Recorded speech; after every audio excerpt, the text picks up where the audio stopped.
every single time I've been called a bitch, it's been for doing something that I am not ashamed of, something generally that I am proud of. The Frigid Bitch is a bare bones style Alleycat. It's, you know, go fast, get there first.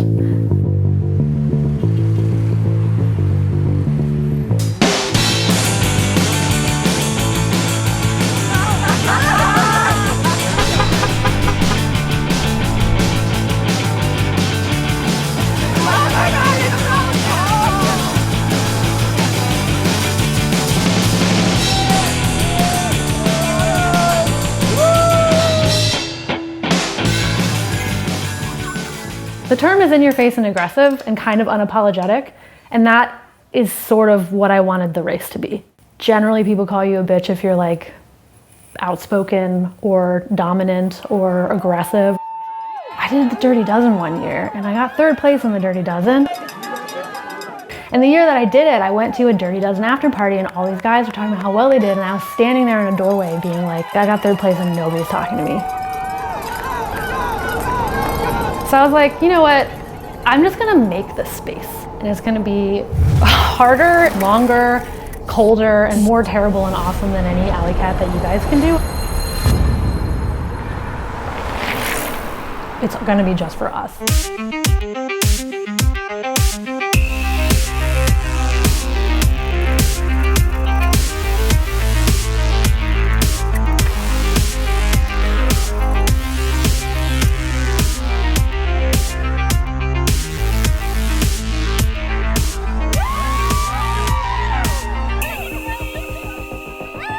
You're entering this world space of like traditionally white males out of sport. Having a race called the Frigid Bitch, I think it's kind of like a saying, I'm asserting myself, I'm doing this sport, and you can't judge me for it because I'm a novice, because I'm a woman, because I'm queer.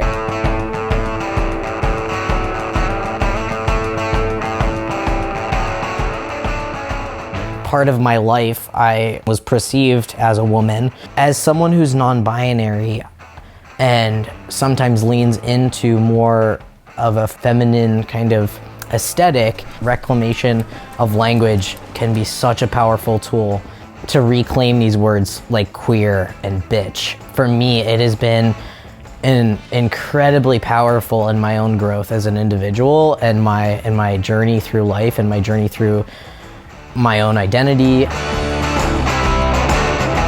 I don't think I ever had any qualms with the name Frigid Bitch. I think I always thought that it was definitely edgy, partially funny. My mom loves it. My mom goes, what's it called? You know, the other half of it is that it's cold. It's a frigid race, and it's a bitch of a hard race to win.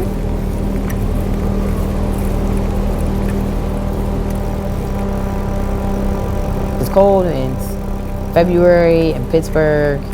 When it's actually really cold, the name is spot on.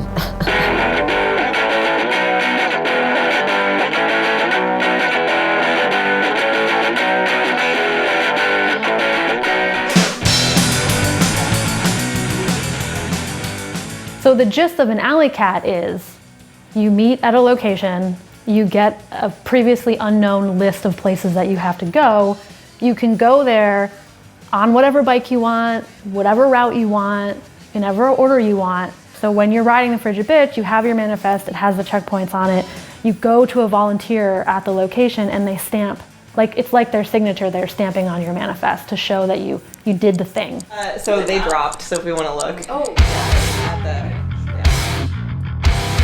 But it's the beer gardens on the rail trail. It's like an opossum sound. About And an Alleycat is an urban street race by bike, and it's modeled after the day of a bike messenger. When a bike messenger goes to work, they go to like headquarters, and then they get a list of stops that they need to make to deliver their packages to. They can do it in any order, and they can go whatever route that they want. They just have to deliver the packages. And then once they deliver all their packages, they come back to headquarters and they're done for the day.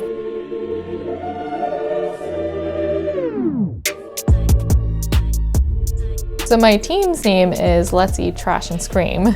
And that came about because we were talking about possums and one drunken night when we went climbing, because we're all a group of climbers, and usually starts out with drinking a couple beers around the campfire, and we started talking about how we love possums. Our friend Emily, she designed these awesome shirts and it had a big possum on it, and we said, okay, our team's name this year is going to be Let's Eat, Trash, and Scream.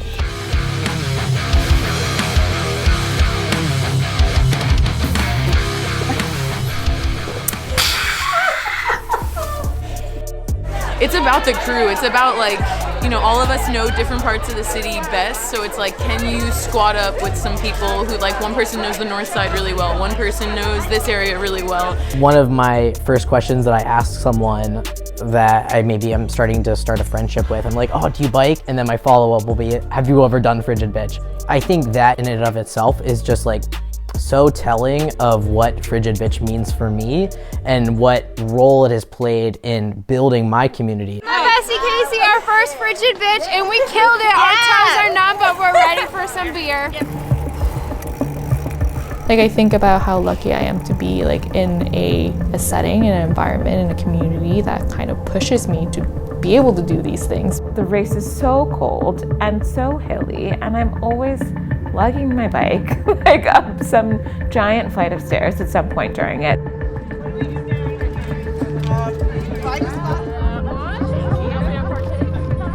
So as far as the checkpoints that I choose, I always try to do a checkpoint that's easy and everybody knows where it is. I always try to do a checkpoint, everybody knows where it is, but it's kind of hard. I always try to do a hill. There's always one that's like kind of far. Welcome to the beach! Just like forever down the bike path, you know? And staircases. I always try to have at least one staircase on the route. Always try to do cobbles, preferably on a hill.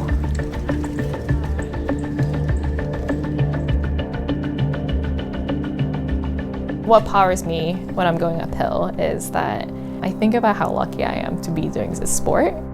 I was raised in South Korea.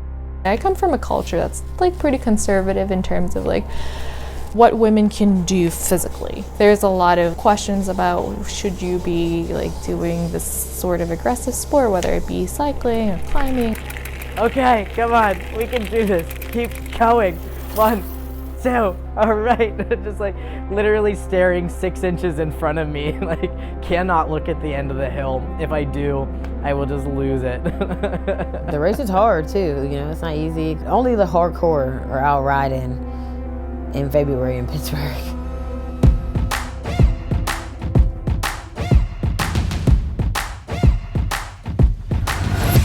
Somebody better say a prayer for me. Tonight may get a little crazy. You can meet me outside, but you better buckle up. It's a wild ride. Welcome to the wild side. Wild, wild, wild. Welcome to the wild side. Wild, wild, wild. Welcome to the wild. This is actually my first year doing this, despite being a longtime racer. This is my second time doing the Frigid Bitch. I thought I would just make a big loop. A little annoyed. You just give me a moment. The first time just lasted 3 minutes long because I broke my collarbone on some trolley tracks very quickly. I lost a bunch of time because I didn't look properly at the map, and I went the wrong way on Climax Street after going all the way up that giant steep ass hill. Started out with 2 friends. This is our 3rd checkpoint that we hit. And as I was doing my 2nd whiskey shot, I got 2 broken spokes. Made like too many mistakes, and when I put my thing in my little map thing, it was like routing weird, and I relied on it way too much. The bike shop was not able to fix my wheel. They tried to true it, but it wouldn't true, so the wheel is rubbing in the frame, so I'm out. And I was like cramping on the way up. Not the race I wanted, but it's the race that I have. I had a list and I wrote it down on too, but I should have just relied a little bit more on the list and less on the technology. I played it safe by riding this because I thought it was going to be super snowy, and in the means of doing that, I'm not keeping pace. I was like 2 minutes too slow at the end to get the last and final checkpoint. Anytime you do something, even if it's slow or whatever, it can help push you through when something else is hard. And it's like, oh, well, if I experience something else difficult, I can be like, well, I did this gravel race last year and I felt like my legs were gonna get ripped off, but I did that, so I could do this other thing. It's like my grandmother didn't know how to cycle, my mother didn't know how to cycle, she still doesn't, she wants to, but at this point she's kind of like giving up. Oh, it's too late for me to start riding. I hear that from people. I'm like, fam, it's not too late. Like, you're younger than me than when I started. You'll be fine. You just gotta like start wherever you are. So there's just increments of going. It's knowing that you can go a little bit further, and then once you've gotten there, you can go a little bit further.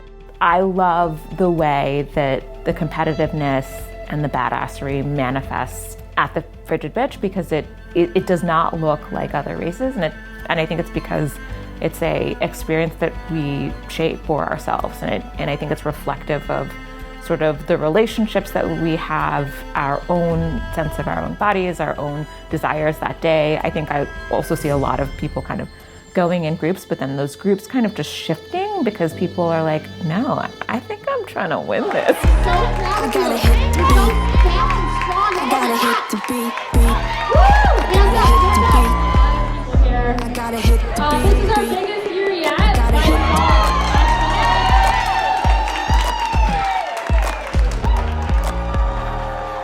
When I first started the Frigid Bitch, it was a women-specific Alleycat. Quickly, I realized that it's important to make space for other identities as well. So it is a women and underrepresented gender identity race. And there's all kinds of demographics that do it. People who race official bike races. There are masters-aged women who have lots of kids and live in the suburbs who come and do it. There are women who do it on fat bikes. There are people who only ever commute by bike who do it. There are fat girls who do it. I wanted to create a space for any type of rider. This was my 9th Frigid Bitch. I've ridden in all of them. I'm feeling great. It's my last stop. It either will be fun while you're doing it or will be really fun after. It was great. Well, better than like ever. For the most part, picklebacks helped. The volunteers at the checkpoints always make it really fun. Rum punch! Fireball shots and just being silly, playing music and dressing silly. So I'm gonna try to hit all but one. We decided not to do the next one because it's all the way up the mountain. We're skipping Hot and Bumpy. We did nice steps. Half a Bernie, that's the one that's just before the end. I think it's pretty good for our first try. Yeah. And we had fun, so we're the real winners. It's just the most fun ride. It's the best thing to do in the winter. Our friend that's done it a couple times road map for us while I did my hair. What would I want to tell little me? I realized that I was queer in 9th grade. If I was seeing this as my teenage self, man, I would just say, keep up what you're doing. It's fine if you fail. Like, just try. To try more things sooner. I think that I've held myself back so long. Not being athletic at all and then starting to be athletic in literally 28. Cycling is one of those sports that I'm gonna cherish for the rest of my life. I think I learned how commonplace this strength and this badassery actually is. It's a long endurance thing that you can do wherever you are, whoever you are. I think that we kind of see that increasing every year where it's just oh no, there are just more and more women, femmes, non-binary people who actually are very strong and very capable. I'm inspired by women who kick ass, and I just want to kick a bunch of ass, I guess. I really hope that someone watches this and says, I want to try this, because it's so important to just be able to do something that you were curious about. I also want to be able to say look, I did this fucking thing. Don't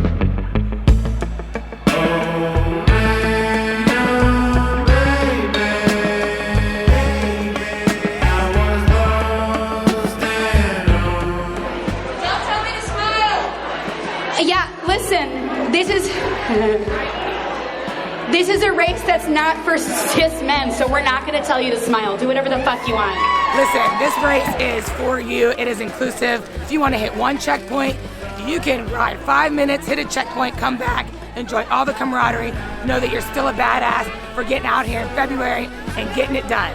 Just come do it. You just do it one time, you'll be hooked for life. Are you ready?